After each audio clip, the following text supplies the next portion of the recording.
I only went over to drop off her mail. That was the whole reason. 3 envelopes that had been delivered to my address by mistake. One from Revenue Canada, one that looked like a hydro bill, and a card with a Nova Scotia return address written in old person handwriting. I'd been meaning to bring them over for 4 days and kept forgetting. So on a Thursday evening around 7:30, after I'd eaten, and had nothing better to do, I grabbed the envelopes off my counter and walked across the driveway to knock on Simone's door. I'd lived next to Simone and her husband Derek for about a year and a half. The kind of neighbors you wave at when you're reversing out of your driveway, maybe stop for 2 minutes of small talk on garbage day. I knew she worked in medical billing, that Derek was in commercial real estate, that they had a dog named Pepper who barked at everything and nothing. Normal stuff. The kind of information you absorb without ever actually trying. I knocked once, heard nothing, knocked again. The door opened and the first thing I noticed was that her eyes were wrong. Not red from crying, not swollen, just flat, like something behind them had gone very quiet. Hey. I held up the envelopes. These came to my place. She looked at them, then at me, then back at the envelopes. Right. She took them without looking at what they were. Thanks. She started to close the door and that's when I heard it. A sound from somewhere inside the house. Not loud, just one hard flat sound, like a cabinet being shut too hard, or a fist on a counter. She heard me hear it. Her jaw tightened and she looked somewhere past my shoulder for a second, the way people do when they're trying to decide something fast. You can come in, she said. Her voice was steady, but the steadiness was the forced kind. The kind that takes effort, unless you're busy. I wasn't busy. I should have said I was. I followed her inside. The kitchen looked like the middle of something. A chair was slightly out from the table at an angle that felt wrong. There was a glass of wine on the counter, with maybe 2 sips taken out of it, and a jacket thrown over the back of a chair, in a way that said someone had just come home and was already leaving again. Derek was standing near the back hallway, with his phone in his hand and his coat still on. He looked at me the way people look at a car that cuts them off, not angry exactly, just caught off guard and already processing whether to be. Hey man, he said it fast and a little too easy. Hey. Just dropping off some mail that went to the wrong address. He nodded like that was extremely interesting information, then looked at Simone. Something passed between them that had a lot of history in it. Then he looked at his phone, back at her and said, I've got to take this. He walked out through the back door into the yard. Simone stood in the kitchen and watched the door close behind him. For a moment she didn't move.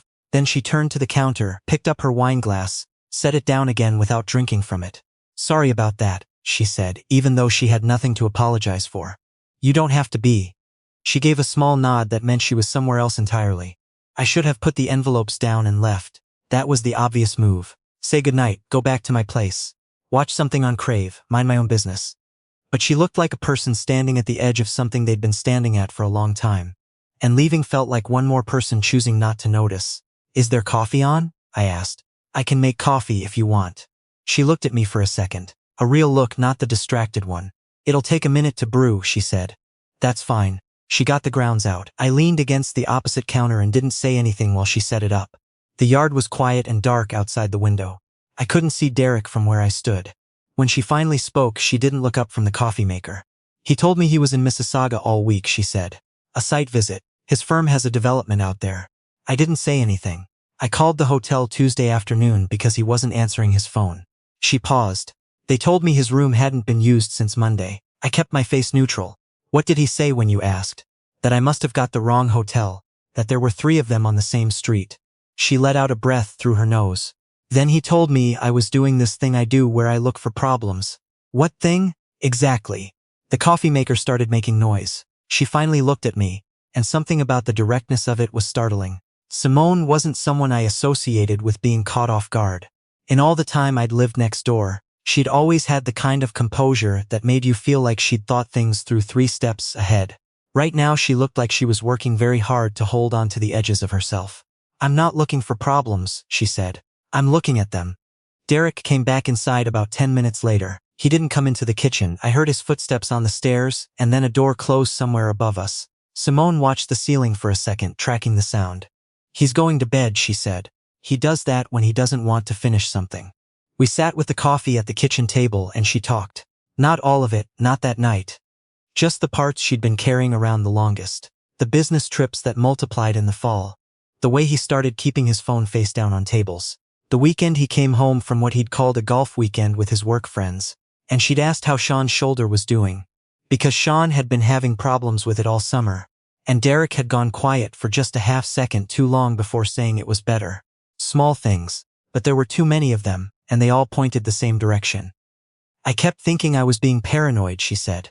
You know how you can convince yourself you're the problem? That you're just anxious? Yeah. His mother even said something to me at Thanksgiving, that I seemed stressed, that I should be easier on him. She shook her head.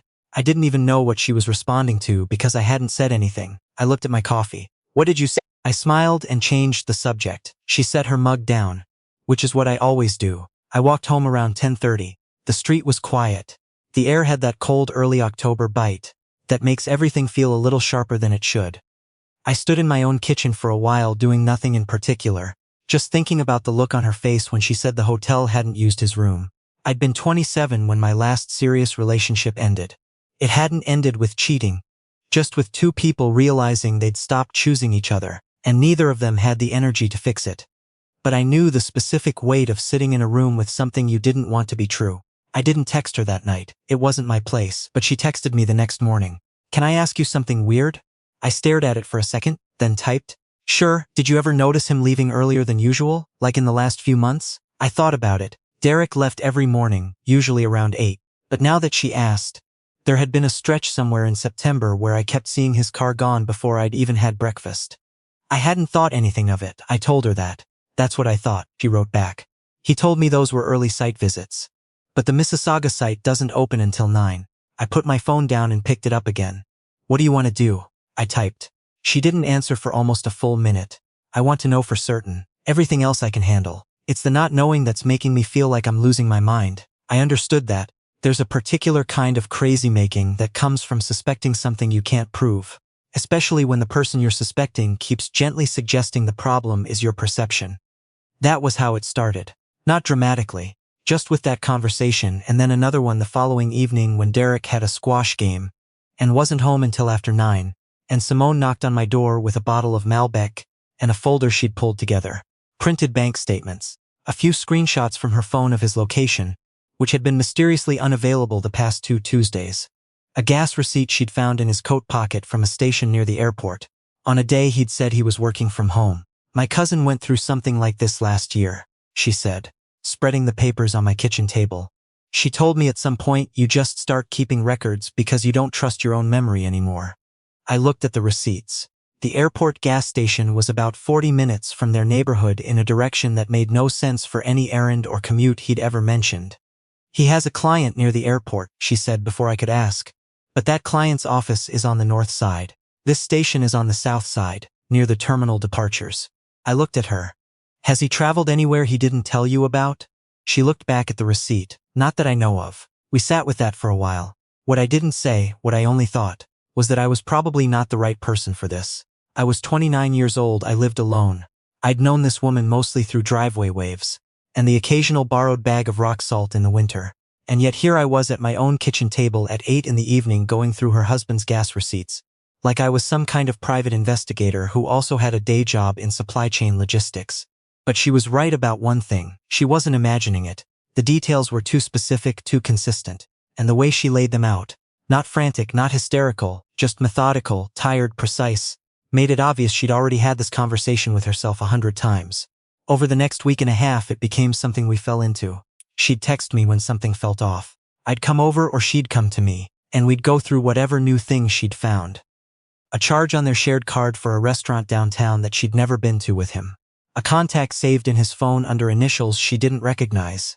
She'd seen it by accident when he'd left his phone on the counter to go get the laundry. A Sunday morning where he said he was going for a run and came back 2.5 hours later for what should have been a 40-minute loop. It was during one of those evenings, about 9 days in, both of us at her kitchen table again, that the thing between us shifted.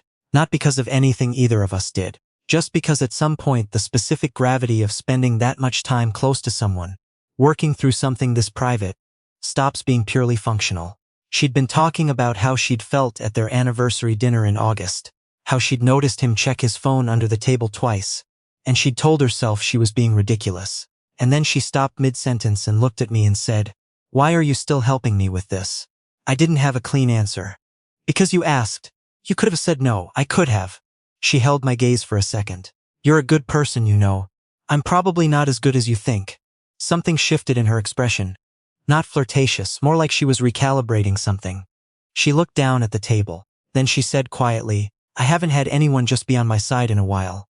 I felt that in my chest in a way I didn't particularly want to examine. Nothing happened that night, but neither of us pretended the room hadn't changed.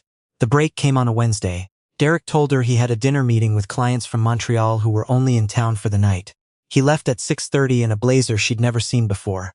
She texted me at 6:45. He bought a new jacket. He hasn't bought anything new in 2 years. I was at her door in 4 minutes. We didn't plan it as anything formal. She said she'd driven past the restaurant he named once before when they'd gone to a concert nearby, and it was close enough that we could park without being obvious. I grabbed my keys. She was already at my passenger door before I'd finished locking mine. He wasn't at the restaurant. We drove past twice and his car wasn't anywhere on that street or the 3 surrounding it. Simone sat very still in the passenger seat and looked straight ahead. He lied about the restaurant. He lied about the restaurant. Okay. She exhaled. So where is he? We thought through what she knew. The downtown charge on the card had been at a place over near King Street West. An Italian place she'd looked up and confirmed was the kind of spot you'd go on a date, not a client dinner. We drove there. His car was in a lot half a block away. Dark blue Audi Ontario plates, a dent on the rear bumper from when he'd backed into a bollard at Costco 2 summers ago, unmistakable. Simone saw it before I did. She made a sound like something had landed on her. "That's him," she said. Her voice was very flat. We parked and waited. I didn't know what to say and decided that saying nothing was probably right. She had her hands in her lap and she wasn't crying. She was doing that focused, very still thing she did when she was past the point of reacting and into the point of knowing. 40 minutes later he came out. He was with a woman. They weren't being obvious about it. Weren't holding hands. Weren't kissing in the parking lot, but they didn't need to be.